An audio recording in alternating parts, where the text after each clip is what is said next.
বিরতির পর স্বাগত। শীত মৌসুম চলছে আর শীত মৌসুমে বিভিন্ন জায়গায় পর্যটকদের ভিড় পরিলক্ষিত হচ্ছে, ঠিক তেমনি উত্তরবঙ্গের ডুয়ার্স। তবে যে খবর উঠে আসছে ডুয়ার্স থেকে, উত্তরবঙ্গের ডুয়ার্সের গাড়ির ধাক্কায় গুরুতর আহত হয়েছে চিতাবাঘ। পূর্ণবয়স্ক চিতাবাঘটিকে উদ্ধার করল বন দফতরের কর্মীরা। ডুয়ার্সের রাস্তায় গাড়ির গতি নিয়ে ফের কিন্তু উঠতে শুরু করেছে প্রশ্ন, যে ডুয়ার্সে প্রতিনিয়ত যে একেবারে বাঘ থেকে শুরু করে বিভিন্ন বন্য প্রাণীরা যাতায়াত করে, সেক্ষেত্রে যেন ধীর গতিতে যানবাহন চালানো হয় সে কথা কিন্তু বহুবার ধরে বলা হয়েছে, কিন্তু তারপরেও যে কি সেই। এবং গতকাল রাতে তারই যেন একটা পরিণতি দেখা গেল। ডুয়ার্সে গাড়ির ধাক্কায় গুরুতর আহত হয়েছে চিতাবাঘ। সে বিষয়ে বিস্তারিত জানবো, টেলিফোন লাইনে যুক্ত হয়ে গেছে পশ্চিমবঙ্গ থেকে সাংবাদিক সৌভিক দত্তের সাথে আমরা যোগাযোগ করব, যদিও যান্ত্রিক গোলযোগের জন্য যোগাযোগটা বিচ্ছিন্ন হয়ে গেছে। উত্তরবঙ্গের ডুয়ার্সের সেই ছবি এক্সক্লুসিভ আপনারা দেখতে পাচ্ছেন নিউজ ভ্যানগার্ডের পর্দায়। গতকাল রাতে ঘটে এই ঘটনা। পূর্ণবয়স্ক চিতাবাঘটিকে উদ্ধার করেছে সঙ্গে সঙ্গেই বন দফতরের আধিকারিকরা।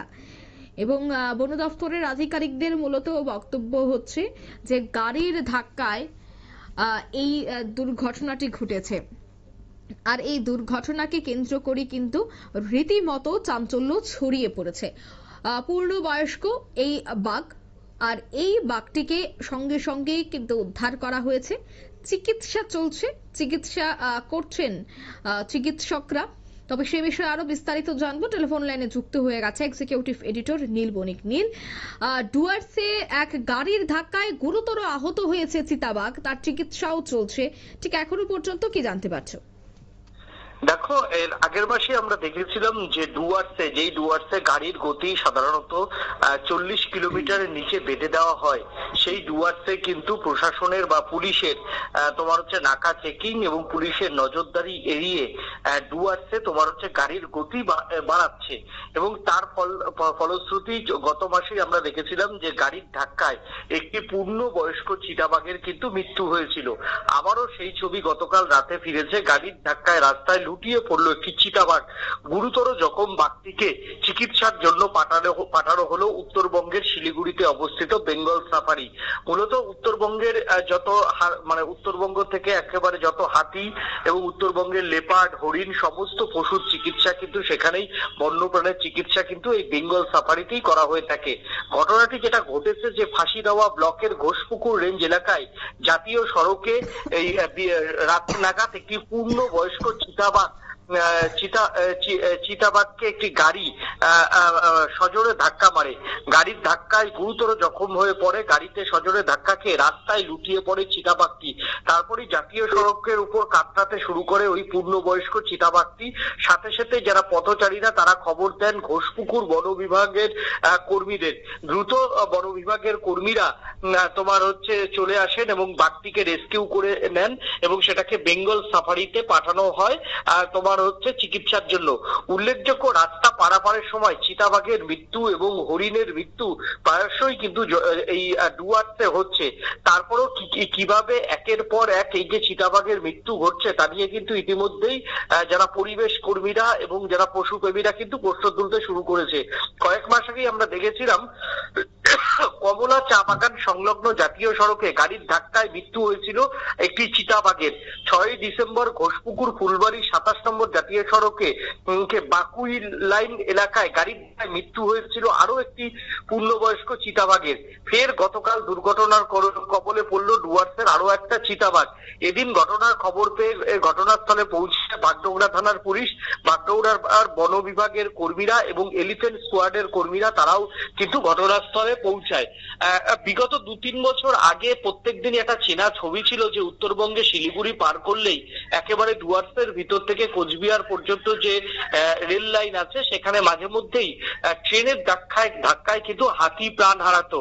সেই জায়গা থেকে চালকদের তৎপরতায় কিন্তু হাতির প্রাণ যাওয়াটা এখন শূন্যে এসে নামানো গেছে। চালকরাও যেমন সতর্ক থাকছে, পাশাপাশি এই সময়তে যিনি চালক মানে ট্রেন চালক বা তিনি সবসময় সোজা এবং তার ডান দিকে ফলো করে, যাতে কোনো রকম হাতি দ্রুত চলে না আসতে পারে, সেটা যেমন দেখে। আর অ্যাসিস্ট্যান্ট যে লোকো পাইলট, সে বাঁ দিকে ফলো করে কিন্তু ট্রেনগুলি চালায়, তারপরেই কিন্তু দুর্ঘটনা অনেকটা আটকানো গেছে। কিন্তু ডুয়ার্সের এই যে তোমার হচ্ছে একেবারেই শিলিগুড়ি শহর ছাড়িয়ে একেবারে কোচবিহার মানে আলিপুরদুয়ার, জলপাইগুড়ি যে বিস্তীর্ণ ডুয়ার্স অঞ্চল আছে, সেখানে যেভাবে গত ডিসেম্বর মাসে দুখানা চিতাবাঘের মৃত্যু হয়েছে এবং জানুয়ারির মাঝামাঝি সময় আরো একটা চিতাবাঘ গুরুতরভাবে আহত হলো, সেই চিতাবাঘের শারীরিক পরিস্থিতি খুব একটা ভালো নয় বলেই জানিয়েছে। অঙ্কিতা কিছু বলছিলে? না, ঠিক কি বলছিলে? তোমার হচ্ছে এই চিতাবাঘেরও শারীরিক কন্ডিশন খুব একটা ভালো নয়। তারপর থেকে আরো একটা জিনিস প্রশ্ন উঠতে শুরু করেছে যে এই ডুয়ার্সে কিন্তু বহুদিন ধরেই পশ্চিমবঙ্গের বন বিভাগ দপ্তর এবং সেখানকার জেলা শাসকের পক্ষ থেকে এবং শিলিগুড়ি পুলিশ কমিশনারেটের পক্ষ থেকে বারবার বলে দেওয়া হয়েছে যে ডুয়ার্সের ভিতরে যে রাস্তা আছে জাতীয় সড়ক, সেখানে কিন্তু 40 কিলোমিটারের উপর কোনো গাড়ি চালানো যাবে না। ইভেন সেনাবাহিনীর গাড়িও পর্যন্ত 40 কিলোমিটারের উপরে চলতে পারবে না। এবং শুধু তাই নয়, সেখানে যাতে রাতের বেলা যাতে তোমার হচ্ছে ড্রাইভাররা সতর্ক থাকে, ঘন কুয়াশাতে যাতে 40 কিলোমিটার গাড়ির যে গতিবেগ, সেই গতিবেগ যাতে না থাকে, বারবার করে সেই কিন্তু নির্দেশ দেওয়া হয়েছিল। তারপরেও এক শ্রেণীর ড্রাইভাররা যেভাবে বনের মানে ফরেস্টের মধ্যে থেকে হর্ন মারতে মারতে জোরে গাড়ি চালাচ্ছে, তাতে কিন্তু সেখানকার ট্রাফিক ব্যবস্থা নিয়ে প্রশ্ন উঠছে। ফরেস্টের ভিতর যদি ঘন ঘন হর্ন মারে, তাহলে পশু পাখিরা অনেক সময় তারা আতঙ্কিত হয়ে পড়ে, আতঙ্কিত হয়ে দৌড়াদৌড়ি শুরু করে এবং বেশিরভাগ সময় ফাঁকা জায়গা পেয়ে তারা রাস্তায় চলে আসে। এই একটা কারণ। অনেকটা সময় আবার অনেক সময় দেখা যায় যে এক জঙ্গল থেকে আরেক জঙ্গলে পার করার জন্য মাঝে মধ্যেই পশু পাখিরা কিন্তু রাস্তার উপর দিয়ে 2 বা 3টি লাফে তারা চলে যেতে চায় অন্য জঙ্গলে। তখনই যদি গাড়ির গতি যদি কম থাকে, তাহলে কিন্তু এই পশু পাখিদের মৃত্যুর সংখ্যা কিন্তু অনেক কমিয়ে আনা যেতে পারে। যেহেতু গাড়ির গতি বেশি থাকছে, তার জন্যই কিন্তু এর আগের বার 2টো পূর্ণবয়স্ক চিতার মৃত্যু হয়েছে। আবার দেখা গেল যে আজকে একটা চিতা গুরুতর আহত। তাই এবার কিন্তু এই বন বিভাগের কর্মীরা এবং সেই সঙ্গে এই উত্তরবঙ্গের যে ট্রাফিক ব্যবস্থা, সেটা নিয়ে কিন্তু ইতিমধ্যেই প্রশ্ন উঠতে শুরু করেছে। একদমই, ধন্যবাদ নীল। অর্থাৎ ইতিমধ্যে গতিবিধি নিয়ে কিন্তু প্রশ্ন উঠতে শুরু করেছে।